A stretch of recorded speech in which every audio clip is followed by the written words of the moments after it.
So I got fired from Olive Garden, and let me tell you, bro, the absolute horrors that went down there, why they fired me, which I'll never in my life understand. Now, I wasn't the rank one server by any means, but they don't set up first time servers for success. I mean, I had four different first time servers in my training group that by the time I was gone, they were already gone well before me.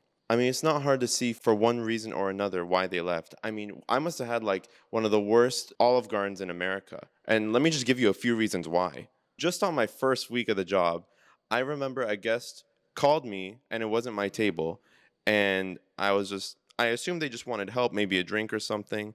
And they just straight up tell me, like, hey, there's a homeless guy pooping right outside our window. And I'm next to that window. So I take a look and I just see this guy squatting over, just taking the biggest dookie he could have taken right outside of an Olive Garden.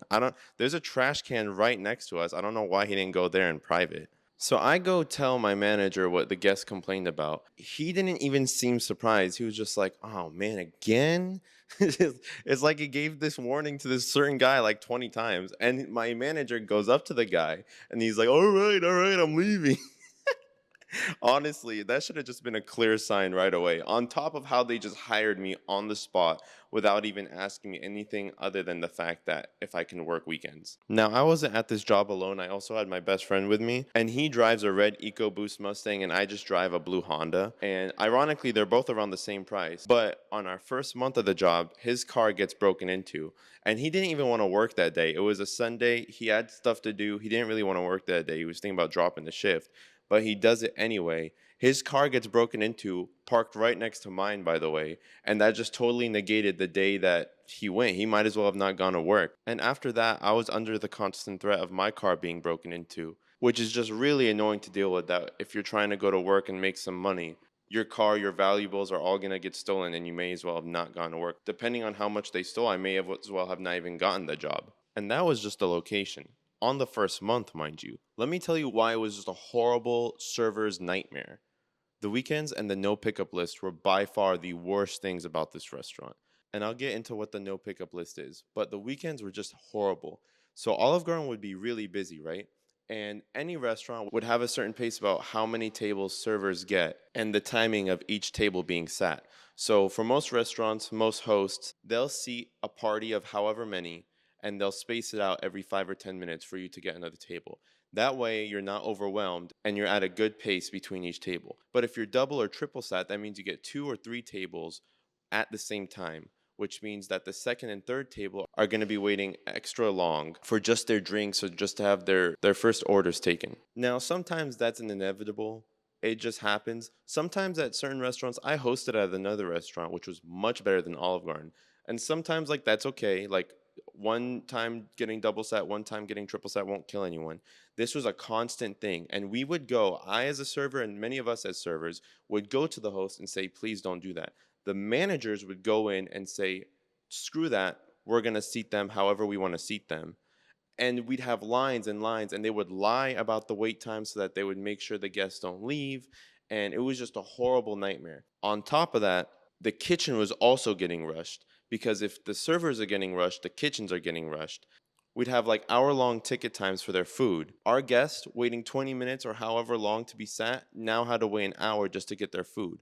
And you know whose responsibility that fell on? Me. Even though I have nothing to do with how the food is cooked, how the kitchen is organized, anything like that, it's all falling on me. And the thing about Olive Garden, at least my location, we had something called a no pickup list. So if you were on the no pickup list, you couldn't pick up shifts and you couldn't trade shifts with anyone.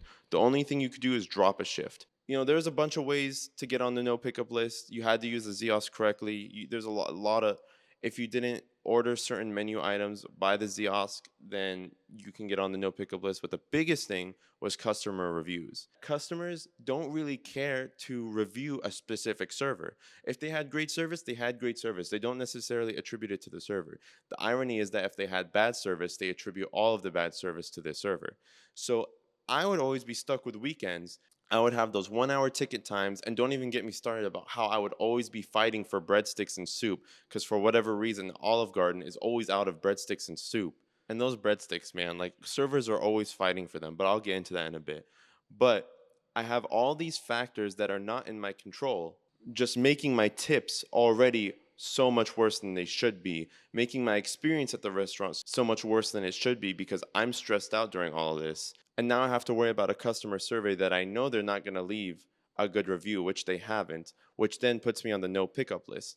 The no pickup list doesn't let me pick up shifts. And so I would constantly be getting stuck with 2 shifts a week, 3 shifts a week, or just horrible timing shifts. And I couldn't do anything about it. And because I had less shifts, I barely had a chance to bring up my scores, which it was just a whole negative feedback loop that if you got stuck on that list, you were stuck in a negative feedback loop they couldn't do anything about. At least they said they couldn't do anything about, but come to find out later, I've talked to many other people who've worked at Olive Gardens before. None of them have ever heard of the no pickup list.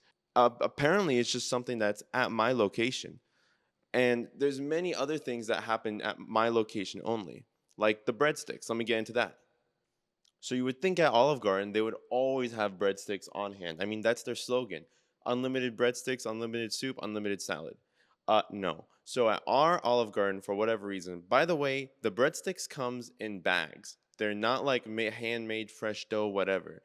They're in bags. They're just toasted up again, right? For whatever reason, our Olive Garden, no matter how many weekends we went through of busy weekends of always needing breadsticks, they were always out. So us servers were trying to do our best to serve our customers so we can get better tips. When breadsticks are out, that causes us to fight for breadsticks. So it was a constant repeating thing where all the servers would hover around the breadsticks to try and get it before everybody else, and we would fight for it. I remember one guy cutting in line, and everybody looked down on him after that because he just cut in line behind like 5, 6 other servers and took breadsticks straight from the oven. I remember another time where somebody used the bathroom, the men's bathroom, and it was all covered in feces. Like it was almost like it was smothered in feces. I'd never seen something like this before. So I told the manager, and the manager said, "Get the dish guy working on it." So the dish guy that's cleaning all the dishes left his post so he can go deal with something that's not related to his job, and now all the dishes were backed up, and now on top of the breadsticks we're also fighting for clean plates. Total ridiculousness. And I won't even mention the cockroach that went into the lady's lasagna, or my best friend barely saved the restaurant from being shut down by the health inspector. So wrapping it back up to why I was fired, it all stems from those few customer complaints that were stacking on top of each other for reasons that were out of my control, like the food being late, the cleanliness, the mismanaged dinner rushes, and those stupid customer surveys that I could just never bounce back from. From there, I just got onto the no pickup list. I couldn't pick up any extra shifts to improve my scores. I got down to like 1 to 2 shifts a week, and it just kept spiraling down to where I had to be let go. So, but I got plenty more stories where that came from. So let me know if you guys want to see a part 2. This is nowhere near, we're barely at the iceberg. So leave a comment and like the video for a part 2. And if you're new here, please subscribe. And I live stream every weekday, so come check that out. It's a bunch of fun. And yeah, I'll see you guys later.